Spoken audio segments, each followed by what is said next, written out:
It's interesting. Well, not interesting, but like, I was here on September 10th working in the building. And, just a day earlier, right? Like, we never know what's going to happen or where we're going to be when a tragedy strikes. So it's just living moment to moment, enjoying each moment, being in the present moment. Yeah, never taking anything for granted. I was coming back on early afternoon. I remember turning on the TV, watching the news on every channel, what happened. I was quite young, so it was hard to really understand the scale of the event, the tragedy. I think it's worldwide. It's really affected everybody when we travel, right? So before we might have been a bit less careful while traveling, because we really got to know what is terrorism, what it can do, and we knew terrorism could be out of our, let's say, boundaries, but now it could be on the territory of one of the safest countries. So it worsened in some way the control, but for the better of all. Even though I was only 10 years old at the time, I honestly remembered that day as if it was yesterday. My mother picked up my brother and I from school, as usual, and I remember that she was in a hurry to go back home to watch the news. I remember her nervously explaining in the car that a plane just crashed into a tower in New York. Even the sentence "still today" sounds completely crazy. Coming back home, the images on TV were, as everybody knows, pretty much unbelievable. I remember calling immediately my best friend. I needed, like many I guess, to just talk about all these unthinkable images that we all had on our screens. And I also remember losing sleep that night. Very well, remember the heavy atmosphere at home and at schools the day after. As Americans, you very probably felt hunger and sadness. As Europeans, we were more flabbergasted by 9/11. We were now living in a world where attacks like 9/11 are possible. So, of course, that day changed many aspects of our lives. Personally speaking, I even did a PhD on terrorism financing. So a significant part of my thesis is about analyzing the impact of 9/11 on a broad perspective. I mainly talked about the impact of 9/11 on the French legal system, even 20 years later. I'm a lucky guy. I traveled extensively with my parents before 9/11, specifically in the US. And after 9/11, we basically stopped traveling for like 3-4 years. Of course, at some point I got back traveling, and naturally airports were not as peaceful as they used to be before 9/11. Knowing that attacks like 9/11 are possible shaped an entire generation and permanently changed some of our habits and definitely changed our way to see the world. I remember the day very, very vividly. I remember I came back home from school, and in the afternoon, I was at home, and usually, it was me and my brother at home after school. My mom, was not yet at home, and suddenly my father came home, and usually it was unusual, for my father to come home so early. He would usually come home in the evening, and he was like, please put on the TV, something would happen. I was 9 years old, so I think I didn't understand really yet, so it was just like, something would happen, can you please turn on the TV, and you could see the gravity of the situation already in my father's reaction to it, but also generally, then when we turn on the TV, just the importance of the event, the way it was presented in the TV. It was really, I think, the presenters even had it was so unclear what is happening, who did that, what does it mean for the world? Where is the world going to head after this? You could see how when I speak about it, I have goosebumps because it was such a strong emotion. Even for a 9-year-old child, I think I will remember this moment forever. I don't think that from young childhood I have many memories because forget them after time. But it's such a strong emotion that I think it will stay with me forever. During 9/11, I was just entering my senior year of undergraduate school. I was a student at Georgia State University. That morning, I woke up just sick as a dog, but I didn't want to miss class, and so I still got up and went to class. As soon as I got there, they started evacuating the school. I did not know why. It wasn't until I got into the car and I turned on the radio and I heard about the attacks. Did I really know what was going on and the reason why they were evacuating Georgia State and went to downtown? It didn't register, even though I heard about it on the radio. Every radio station was talking about it, but it didn't really register until I actually got home and turned on the television and saw the things going into the building. And in my everyday life, I'm an introspective person. So the first thing I do when someone does something to me, I always go back to, okay, what did I do? Is there anything I could have done to prevent the situation? What was my part in that? And it was no different with 9/11. I had those same thoughts, like, why did this happen? Why would anyone do something that's so cruel and so horrible? What did we as a country do to contribute to this mess? Once I got home and got settled, first thing I did was try to reach out to all of my family. I have a number of family members in New York, aunts, uncles, cousins, and I tried to call them, but of course all the lines were down. So it was a very, very scary time. I was worried about them because they lived in the area. So yeah, it was just very scary, very scary. In terms of travel, I would say I was a little bit more apprehensive about traveling at first because I just didn't know, like most people, if they were done, it was going to happen again. Of course, when I started back to travel again, it was a little bit of a nuisance, with the 3 ounces and making sure you're following all of these codes before you get on the plane. Your family not being able to walk you all the way up to the gate. All of that was a change, but it did make me feel safer, as I'm sure it made me feel safer too. So that's how it impacted my travel. Hi, everyone. We want to welcome you to a very special episode of Rhythm and Rome with Benef, Paul, and Trecia. We are discussing 9/11, where we were, how we came about, where we are today in travel, and we wanted to, bring in some real personal stories because it's a very sensitive topic, and I don't think that we could do a show without recognizing or even having this discussion because it truly has changed the way that we travel and how we relate to each other when we travel.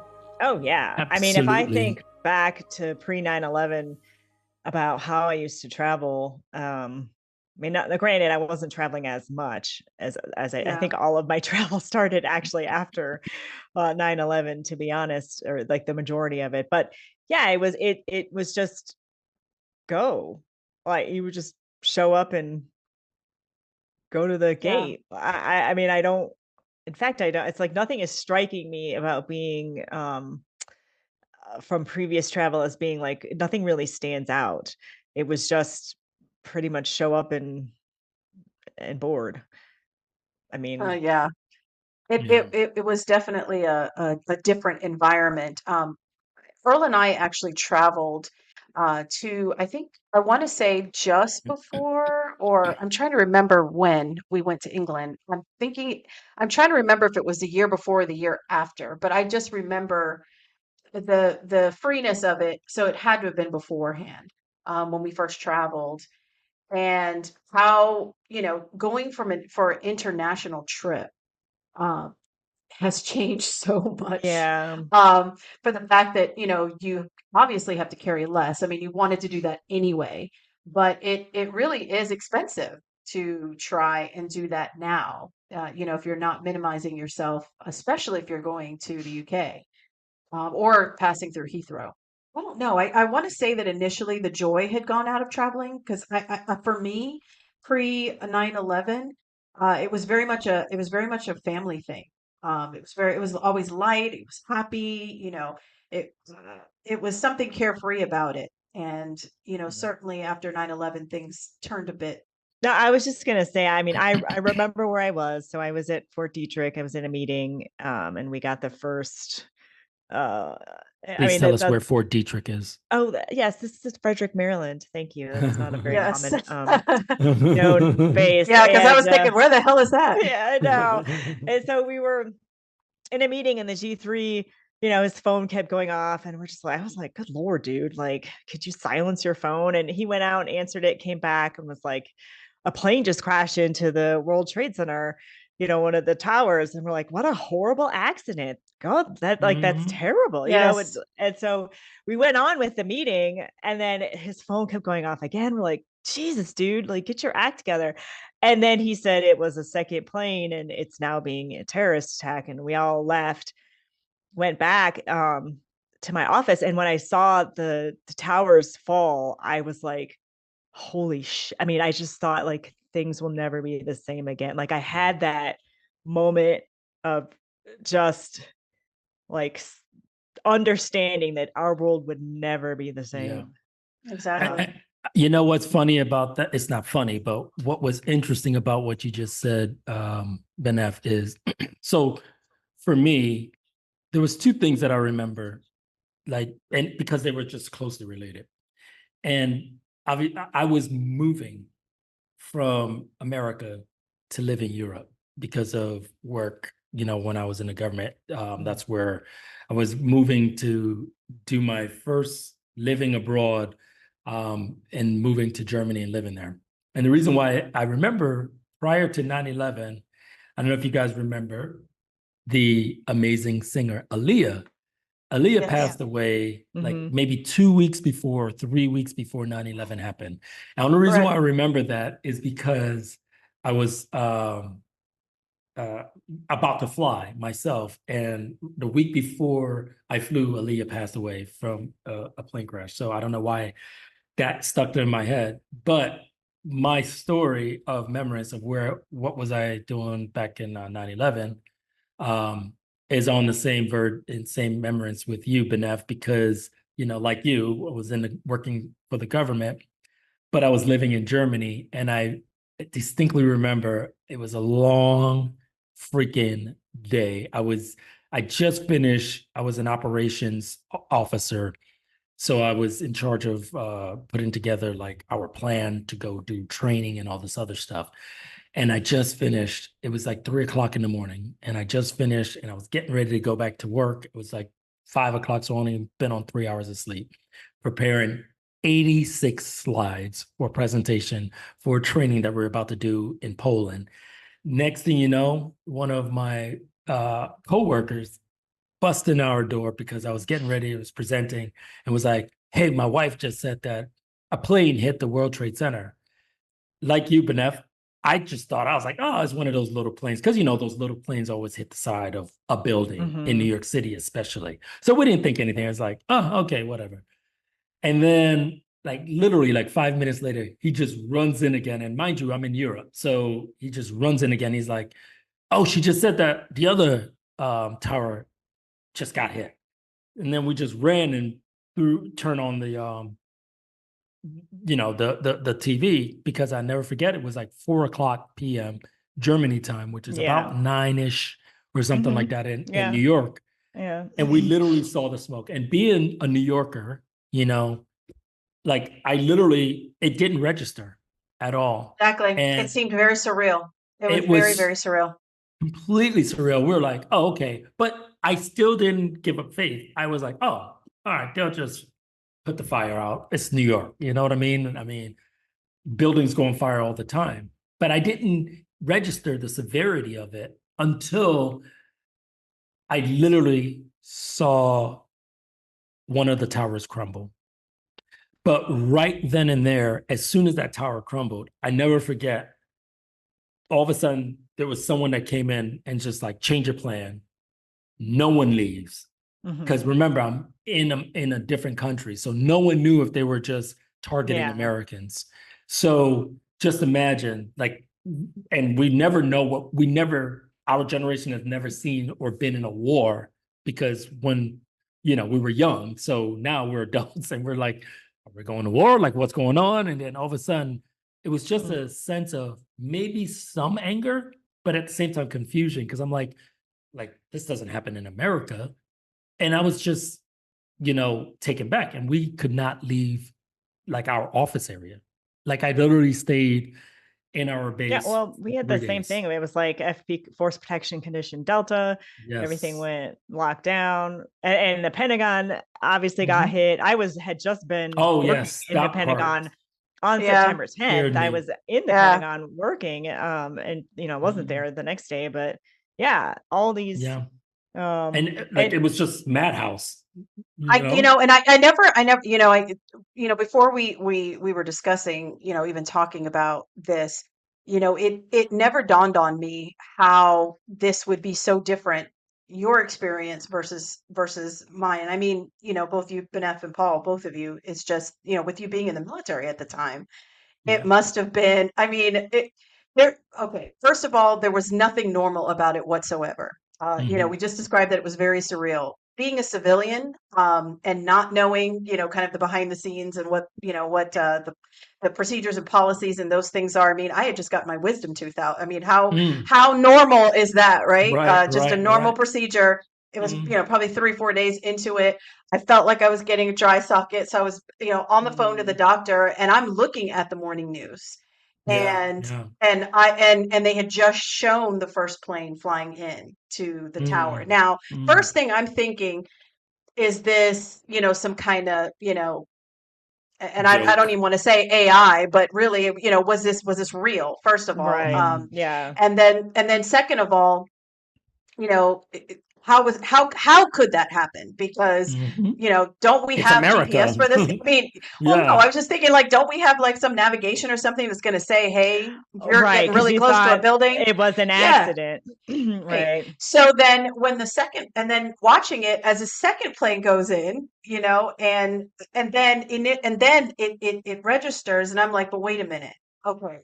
That can't happen twice, right? So watching it unfold and playing through, and I just remember thinking, oh my God, that is the 92nd floor. That is where I just know it, because not only did I work, but my mother worked in that building when she was an assistant to Wall Street, basically to stockbrokers there, and she was assistant to the buyers, and she used to work in that building, and I used to meet her there. I went up to the office, so it was so surreal. That's the only thing I can think of, and mass confusion.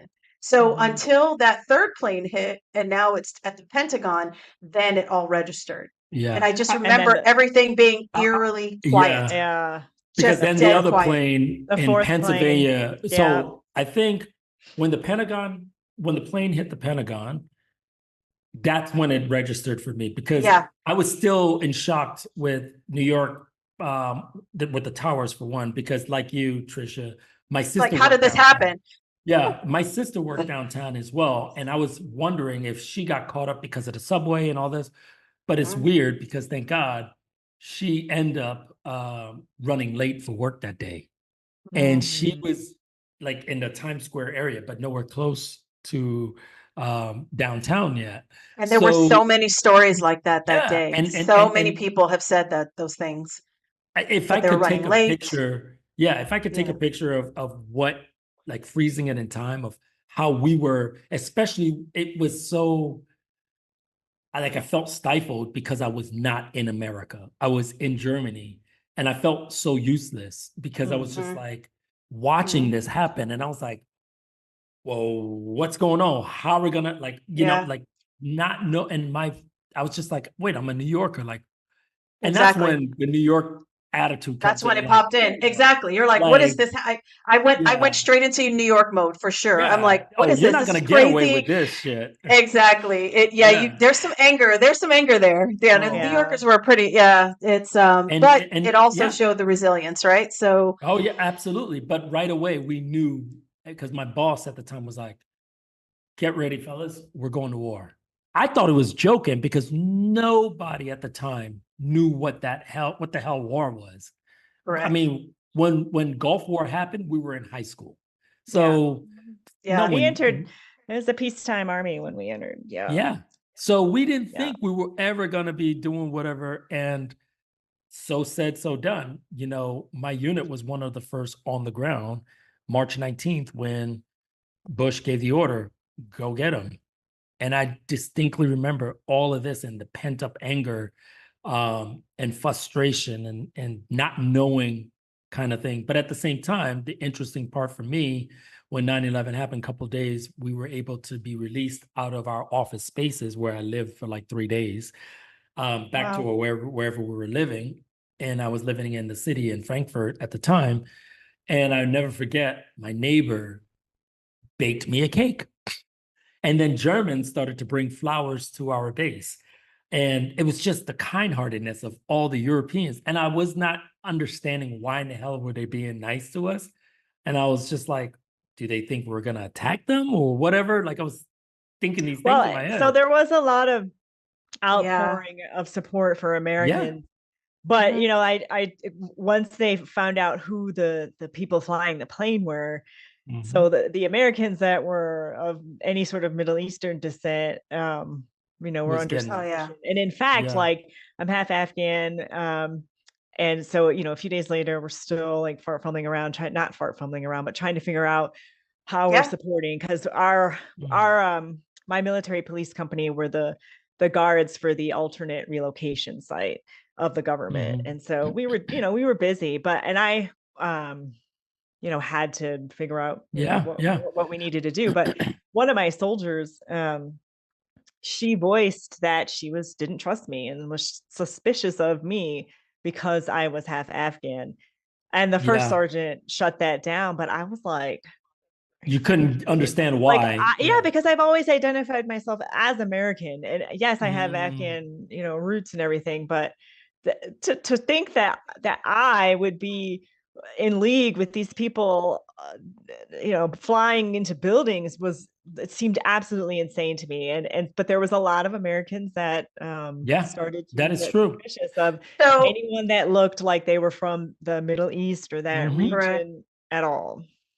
Well, Yes, that is but true. and you know, here's the thing too, because I think that was the first time. I mean, at least I think for myself, and again, I can only speak for me on, you know, on the side of being a civilian and you know, normal mom at that time, um, is that I think that was the first time that we had ever been in the face of the fact that, or in question of the person who was next to us.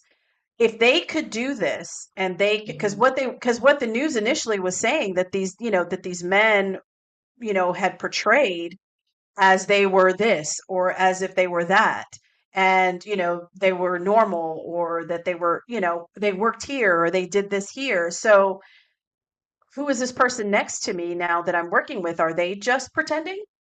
You know, or is Yeah. there a greater motive for that?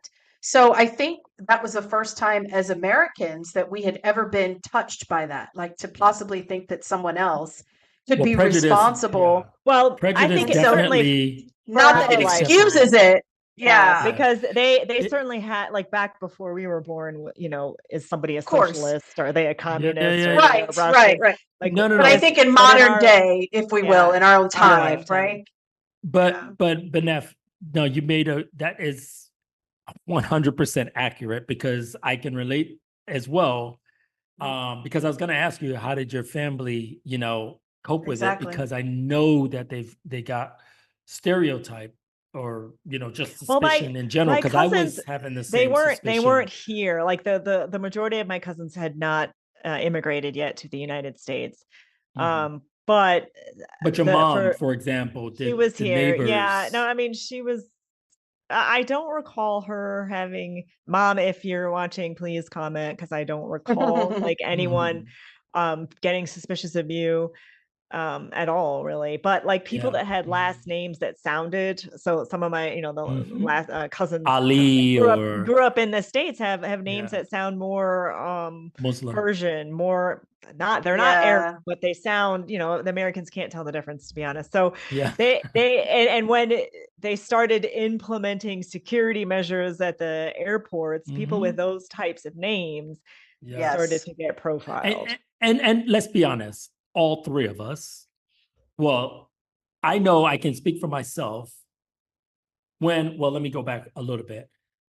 When all this situation happened, I thought it was fascinating to see pictures from the news of absolutely no planes flying from Western Europe Oh, they all over grounded America. everything. Oh, I've absolutely. never seen that And in that's my why I life. said it was eerily quiet. It was Yeah. eerily quiet for what, 4 or 5 days, almost a week. No planes in the I sky. would say it was probably a week or something, but to see that there was no planes in the atmosphere was just amazing to just be able to see that.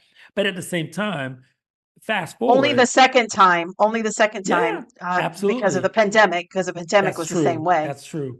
But at the same time, I will be a fool to say two things. When they open it back up for folks to start being able to travel, and we'll get into the security and impact of that, I'm not going to lie and say that you start to look at people funny that have, the beard or burqas, Well, or, and things like it was the this. propaganda, right? But the It was the travel. propaganda that was throwing in front of us. Yeah, when I see someone that's traveling as such, because of the media, like you said, Trecia, you start to say, should I be worried? Should I be like, what the fuck? It's just like anyone who does a big ass cough now, and we're like, please, exactly. why are you wearing a mask?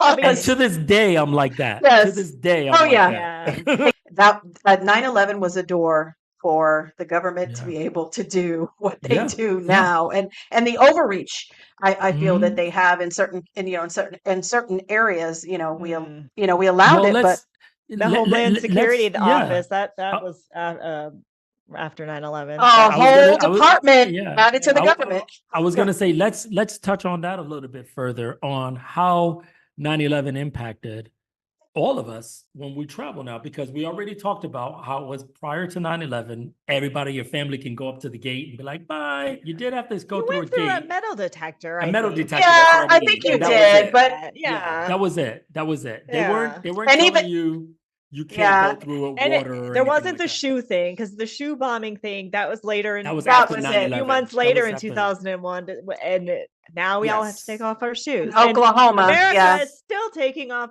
shoes. No, the shoe bomber. No, the shoe bomber guy was on the plane. And that's right. He was on. I forgot about that. Yes. And that's where the shoe thing came from. And we're still doing it. Other countries are like, okay, we can finally stop. Well, at least me.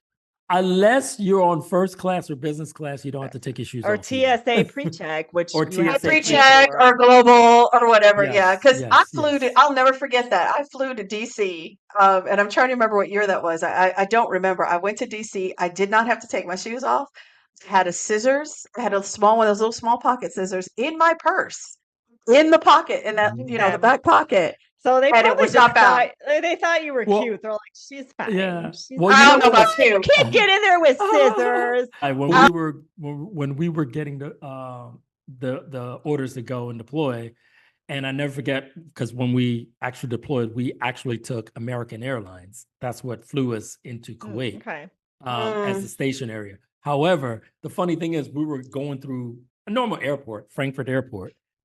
You should see the look on people's face in the airport. Because why? We had our guns with us, which we call weapons. We were in all tactical gear, and the facial expression of every German was just like horror. They thought they were back in World War II. But the funny thing was, the funniest thing, I will never forget this, was when we had to go through, obviously, the security check. But we had to throw away our water bottles. But you could bring your gun. which was the most Well, hilarious thing ever. well, that is weird. That I will tell you, Benef and Paul, I did not realize that there were armed pilots. I knew there were air marshals, but I did not Yeah, realize that there were armed right. yeah, I pilots. didn't know that either. I don't I know about mean, but that. as far as air marshals, they'd been there because you forget of all the airjackings that they used to have back in the Ah, 60s, yes, starting there from was a then. lot. Well, even in the 80s, there was a lot of hijacks. Yes. Ah, So there yeah, was yeah, air yeah. marshals Yeah, from but they were then. hijacking, but nobody died. Let me transition just slightly and just say, well, ask you guys, how did, everything that happened in 9/11, I know we were joking a little bit, but how did that impact you guys in traveling, from the Hmm. jump? Well, Because now that we're adults and we're Well, traveling so more. I mean, my cousin got married in Belgium. It was in the following year, 2002. I Yeah. remember being like, "Oh no, I might have been to December," because I was worried that I wasn't going to be able to go. But mhm. thankfully, I was cleared to go. So it was pretty quick that I was worrying about international travel. Well, Or for did me, it? it's quite annoying already because I had already had um, apprehensions of traveling as it was because I was a big girl. So being of of regular size, I call myself, but being a larger person, I already had apprehensions of small spaces, also being claustrophobic. Uh, and also just sitting down in a seat. So on top of the fact that I had to worry about if someone was going to blow up the plane, or or whatever the circumstance, or take it over, that just kind of added. It was a little bit more, but Did you travel a lot more? Did you travel a I've lot more definitely with traveled. fear? Oh, I've Or? tried. No, no, I did not have fear. I had apprehensions. Oh, Well, I do understand where your level of that, and viewers, please, or our viewers, our listeners out there, what are your thoughts on this? As we Let we us kind of know. wrap this up, let us know what you think, and kind of your thought process on what post 9/11 and post pandemic travel is now, and where it was and where it yeah. is today. It would be very interesting Yeah. to see what others and other experiences. And please, if you've had any 9/11 experiences or anything like that, please let us know. We'd love to share and Yeah. speak with you about that. You can go ahead and comment on that. Or if you And have videos, if you're comfortable in sharing your videos of thoughts or whatever, yeah, yeah, send it to us, and that'd be great. we'll be happy to post it on our Facebook and our social media feed. Yeah. Yeah, we'd love to communicate with you. So, guys, I think that was we had a great discussion about Yes. 9/11, and I think the one thing that we can take away is that it definitely changed the way that we see each other, the Mhm. way that we relate to one another. As I opened the show with that, but also more importantly is the way that we treat each other. So on that, I want to say I love you guys. Oh, I'm making a point to say I love you to those who are near and love dear to you me back. because it's so important. But more importantly, we need you to subscribe and like and comment Yes. on our show. So, Yes. but until next time, thank you.